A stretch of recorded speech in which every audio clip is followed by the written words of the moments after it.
Баршаңызға сәлем достар.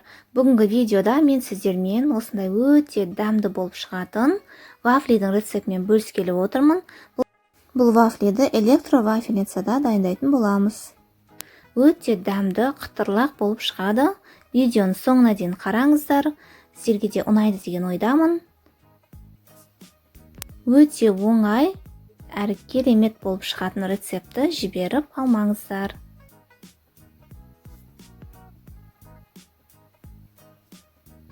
Алдын ала сармайымызды ертіп алуымыз қажет. Мына жерде менде 5 дана жұмыртқаға шекерді толықтай қосып, миксердің көмегімен жақсылап араластырып аламыз.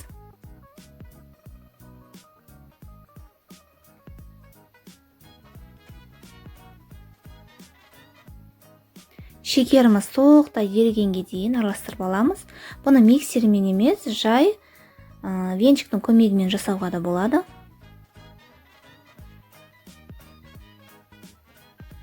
Мен өзімде миксер болғандықтан барлығына миксерді қолданып үйреніп қалғанмын. Сіздер венчикпен араластырсаңыздар да болады. Шамалы кішкене ұзақтау уақыт кетеді оған. Міне осылай көргенде астына ешқандай шекер қалып қалмау керек.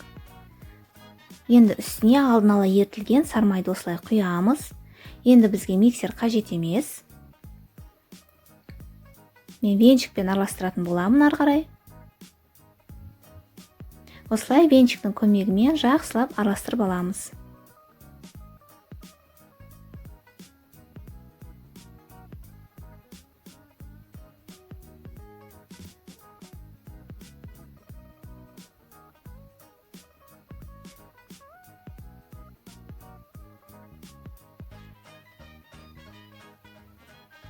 Араластырып алдық. Енді үстіне 2 бөлікке бөліп, ұнды қосамын мен.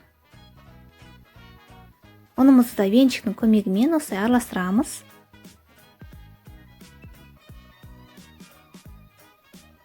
Достар, каналға тіркелмеген болсаңыздар, каналға тіркеліп, лайк қоюды ұмытпаңыздар, және шетіндегі колокольчикті басып қойсаңыздар, келесі рецептерді жіберіп алмайсыздар.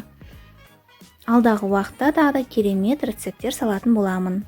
Мен тек өзім тексерген, өзім жасап жүрген рецептерді салатын боламын. Ұнымызды толықтай осылай араластырып аламыз. Міне бізде осындай масса шығу қажет. Қатты қою да емес, сұйық та емес, осындай масса шығады. Біздің қамырымыз дайын. Енді пісіріп алуымыз қажет. Электронды вафельницамыз алдын ала қыздырып аламыз. Шамамен 1 ас қасықтай қамырдан салып, бетін толықтай жабып, пісіріп алуымыз қажет. Менде шамамен 40-50 секундта пісіп шықты бір вафли. Сіздер қайта-қайта көріп тексеріп тұрыңыздар, өйткені бұл вафлилер өте тез дайын болады. Күйіп кетуі мүмкін, сол себептен тексеріп тұрғандарыңыз жақсы.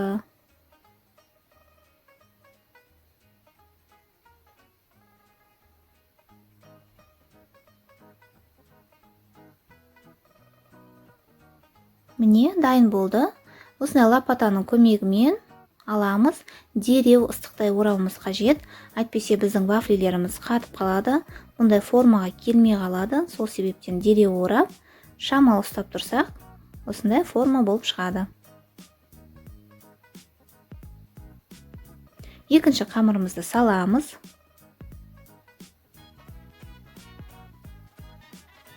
Крышкасын жауып, дайын болғанша ұстаймыз.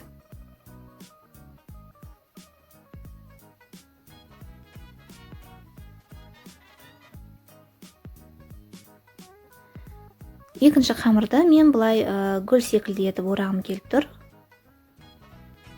Ыстықтай орауымыз қажет. Міне осылай гүл секілді орасақ та болады.